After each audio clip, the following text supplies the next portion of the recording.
Hello বন্ধুরা, দেখুন এখানে আমি কুমড়ো চপ করেছি। পাশে কুমড়ো রয়েছে, দেখুন ভেতরটা আমি একটু কেটে দেখাচ্ছি কেমন হয়েছে। দেখুন কত সুন্দর সেদ্ধ হয়েছে। যদি ভালো লাগে লাইক করবেন, শেয়ার করবেন। এই চ্যানেলে যদি নতুন হয়ে থাকেন অবশ্যই একটা সাবস্ক্রাইব করে দেবেন। যারা ফেসবুক পেজ থেকে দেখছেন তারা একটা ফলো করে দেবেন। চলুন ভিডিওটা দেখার জন্য আপনাদের কাছে অনুরোধ রইল। চলুন যাই কীভাবে প্রথম থেকে করেছি দেখতে থাকি। হ্যালো বন্ধুরা, জিবি ভ্যারাইটি থেকে আপনাদের স্বাগত। আজ আমি একটা নতুন রেসিপি, কুমড়োর একটা রেসিপি করব।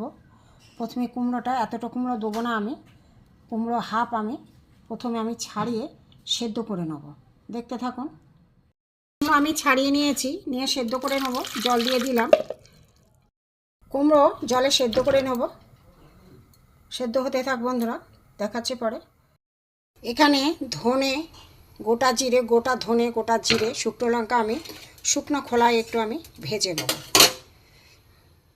খোলায় ভাজা আমি এগুলো একটা জায়গায় তুলে নেব, নিয়ে গুঁড়ো করে নেব।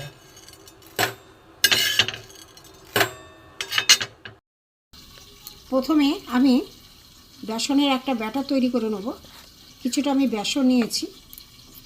এখানে আমি ছোটো চামচের 1 চামচ কালো জিরে নিলাম। এখানে আমি নুন নিয়েছি, অল্প করে লঙ্কার গুঁড়ো, একটু খাবার সোডা, অল্প করে হলুদ গুঁড়ো দিয়ে আমি একটা ব্যাটার তৈরি করে নেব। এতে আমি একটুখানি জল দেবো। ঘন ব্যাটারটা হবে, খুব পাতলা হবে না।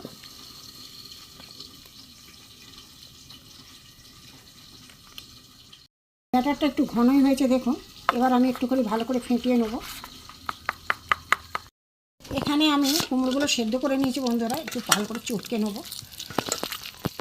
কুমড়োটা চটকে নিয়েছে ভালো করে, দেখুন একদম কোনো গোটা গোটা নেই, মসৃণ হয়েছে একদম। এতে দেবো বন্ধুরা, এখানে আলু সেদ্ধ আমি গ্রেট করে রেখেছি, এতে দিয়ে দেবো। এতে কয়েকটা কাঁচা লঙ্কা কুচি দেবো। এখানে আদা গ্রেট করা আছে দেবো। নুন দেব, লঙ্কা দিয়েছি, কাঁচা লঙ্কা দিয়েছি, তবু হালকা করে একটু লাল লঙ্কার গুঁড়ো দেবো।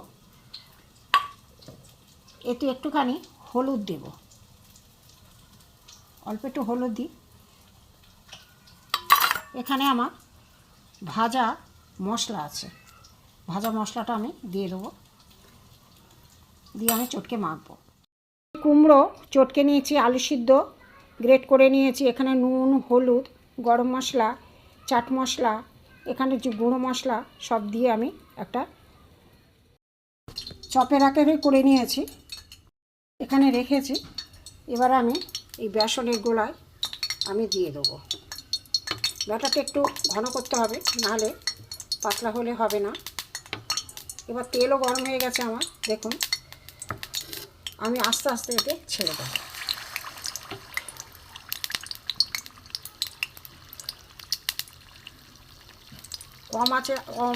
কম এতে আছে, এবং বেশি গরমের তেলে দিলে হবে না, অল্প গরম হবে তেলটা, এতে দিতে হবে।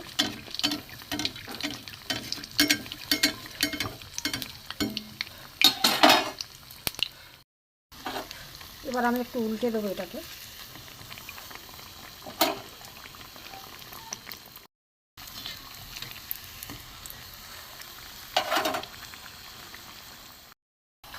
বন্ধুরা এটা হয়ে গেছে, লাল হয়ে গেছে দেখুন। এবার আমি এটা তুলে নেব। কুমড়ো চপ আর একটা আমি করব।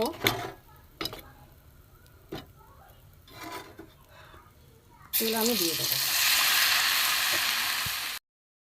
এটাও হয়ে গেছে লাল করে ভাজা। এইভাবে আমি সব ভেজে নেব। বন্ধুরা দেখতে থাকুন। চলুন যাই দেখি। কুমড়োর চপ হয়ে গেছে।